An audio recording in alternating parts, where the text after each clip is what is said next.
Hola mis queridos amigos, nuevamente con ustedes su doctor Tiro el que ronca en esta negra noche neoliberal latinoamericana, sudamericana y ecuatoriana, ideólogo del movimiento Wikileaks equinoccial. Wikileaks porque queremos la transparencia equinoccial, porque queremos proteger la vida en el planeta, en el país que tiene la mayor biodiversidad del mundo. ¿Qué es lo que hoy analizaremos en este que es el día 754 de la resistencia de los ecuatorianos al gobierno de la traición, al gobierno de la mentira, al gobierno de la persecución política judicial? Una forma de gobierno en la cual la justicia dejó de existir para convertirse en instrumento del gobernante de turno, en persecución, y eso disfrazado y apoyado por los medios de comunicación que crearon y que pretenden continuar con la denominada justicia mediática, que es la justicia que es la sentencia que da el dueño de los medios sobre cualquier individuo ecuatoriano. El poder de los medios en el Ecuador llegó a ser tal que el dueño de los medios podía decidir la suerte y muerte de cualquier otro ecuatoriano solamente a través de su pantalla de televisión o de su periódico. Hemos resistido ya 754 días a esta forma de gobierno, y en este análisis de hoy, en el que volvemos a recordar que estamos en resistencia, hablaremos de el lamentable triunfo de lo que fue el siglo XX, no solamente en Estados Unidos, no solamente en Europa, sino en América Latina y en Ecuador. Estamos viviendo el momento en que los retrógrados se han vuelto nuevamente al poder. Las elecciones de Europa, de la Comunidad Económica Europea, han vuelto a poner sobre el tapete el racismo, que fue el elemento fundamental, y la xenofobia que motivó la Segunda Guerra Mundial. Europa, que fue el continente que llevó la guerra a todos los continentes, que llevó la explotación más inmisericordia, que llevó las pestes al planeta Tierra, y que se llegó a considerar a sí mismo como seres humanos superiores, porque sembraron la destrucción, la opresión, las enfermedades, la tragedia en todos los continentes del planeta. Hoy pretende cubrirse de la invasión de aquellos que fueron sus explotados, de aquellos que fueron sus proveedores de riqueza, de aquellos que fueron los que les dieron una vitalidad genética, alimenticia, comercial e industrial, que les permitió mantenerse durante siglos, durante 500 años, en la élite del mundo, seguir siendo hasta el día de hoy parte de ese enorme poder que se llama el poder del hemisferio norte, en el que algunas de sus colonias lograron convertirse en países, y algo más importante, algunas de ellas se llegaron a convertir en imperio. La primera colonia y única colonia que llegó a convertirse en imperio es Estados Unidos, y actualmente es el único imperio que subsiste después de la guerra. Para reconocer qué es un imperio y qué es un país, señalaremos que un imperio es la forma de gobierno que tienen militares y policías fuera de su territorio para imponer un orden conveniente En cambio, país es aquel territorio que tiene un ejército, una policía, una justicia, un poder ejecutivo, legislativo, judicial y otros más dentro de su territorio. Imperios son aquellos que salen de su territorio utilizando la fuerza, porque existen otros imperios, como el imperio cristiano, el imperio musulmán, que no son imperios militares, sino imperios religiosos, pero son imperios religiosos cuando logran tomarse el poder de otro país. Entonces, cuando los países adoptan las teocracias, como sucedió con Irak, como sucedió con Libia, como sucedió con algunos países árabes, eso se llama imperio religioso. Cuando países adoptan teocracias como el imperio norteamericano, ahora están los luteranos en las penínsulas escandinavas y otros, y pretenden dominar bajo los principios de esa, controlar a su población bajo los principios religiosos, se crean lo que se llaman los imperios religiosos. Evidentemente, en la sociedad humana han existido las formas de dominación territorial en que los ejércitos han sido la clave, y en esta forma de dominación territorial, la voz del rey, del emperador, del cacique, del dictador o del presidente son la ley. Caso de Estados Unidos, él dice quiénes pasan y quiénes no pasan la frontera, quiénes pagan y quiénes no pagan impuestos, quiénes son bien recibidos y quienes son mal recibidos en los Estados Unidos. Eso se llama poder territorial.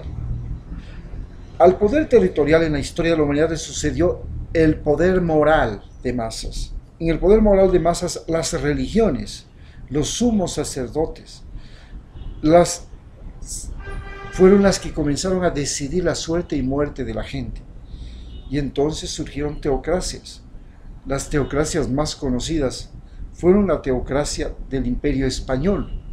El Imperio Español llegó acá como una teocracia que, si los indígenas no hacían lo que los españoles decían, no les acusaban de violar la ley humana, les acusaban de violar la ley de Dios y les acusaban de idólatras. Y llegaron con la Santa Inquisición, que fue su sistema policial, y con eso nos sometieron.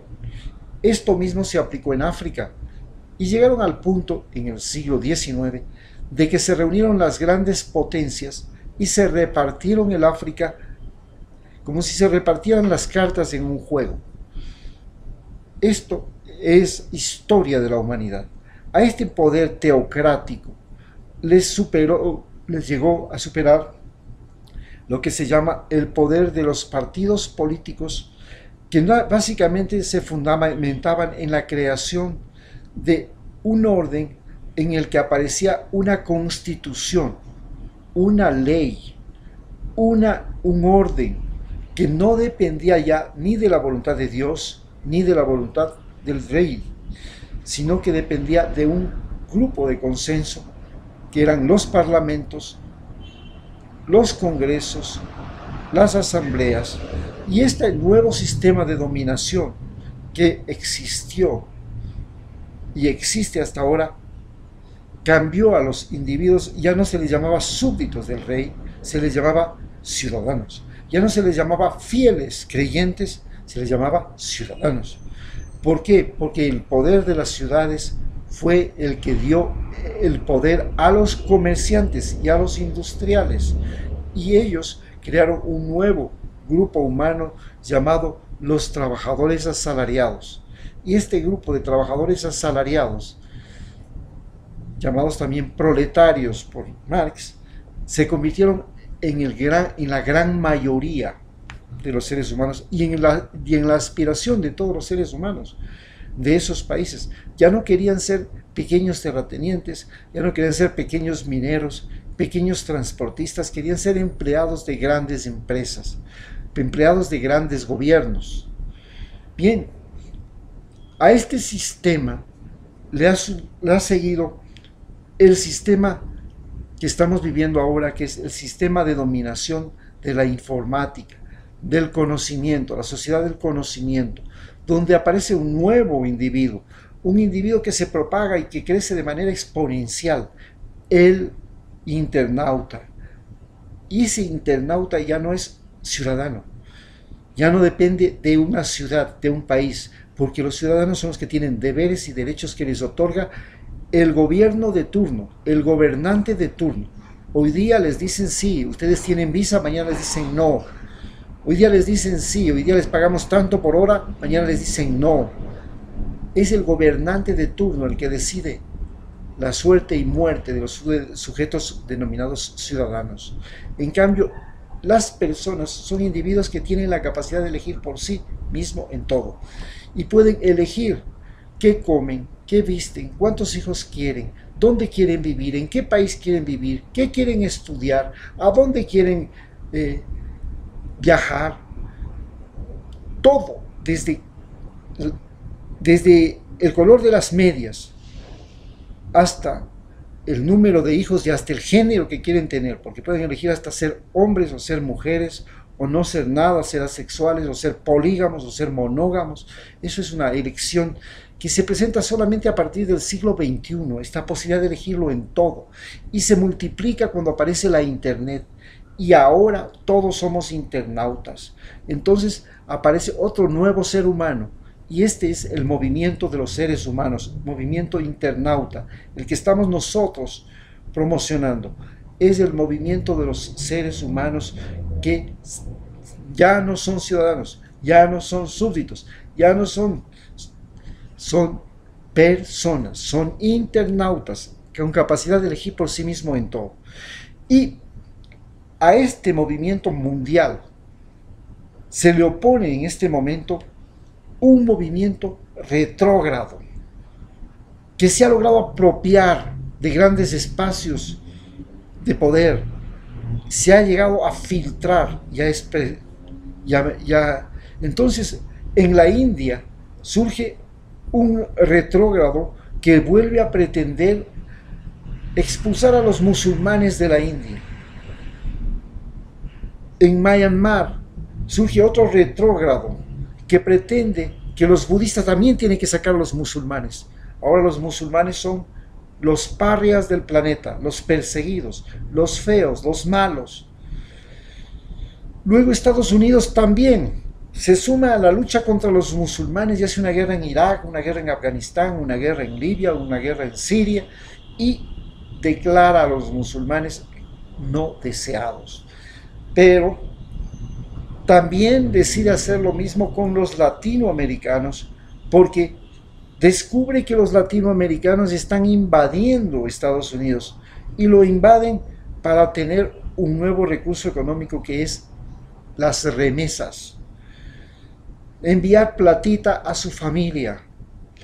Y estos invasores norteamericanos que vienen a chupar gotitas de la riqueza norteamericana para mandarla no al ricachón, no al gobernante, no al industrial, sino al familiar pobre que vive en lamentables condiciones en su país, se ha convertido en el enemigo número uno de Estados Unidos. ¿Quién es el enemigo número uno? El pescador de remesas. Y este pescador de remesas también invade Europa, y ahora este pescador de remesas se convierte en el enemigo público de Europa y en el enemigo público de Estados Unidos. Y nace y resurge el racismo, y se comienza a hablar de primero Norteamérica. Pero Norteamérica, ¿quiénes son? Anglosajones, evangélicos, capitalistas con dinero y dominantes del idioma inglés. Luego surge Italia primero. ¿Quiénes son los italianos? Racistas herederos de la cultura romana, también del Renacimiento. Segundo, gente que quiere y rechaza la invasión de africanos después de que ellos llegaron a África y la sometieron y la explotaron, y que pretenden odiar por sobre todas las cosas a aquellos que no hayan nacido de italianos ni hablen italiano. Y este sistema se propaga por toda Europa. Los alemanes retoman el nazismo y ahí nuevamente los neonazis comienzan a sembrar el odio, ya no contra los judíos, ahora siembran el odio contra los árabes, contra los latinos y contra los pobres de Europa, que son los de ex Europa del Este, los españoles, los italianos y los portugueses. La pobreza es la razón de odio. Se confunde raza con pobreza. Si eres pobre, ya no eres blanco. Muchas gracias.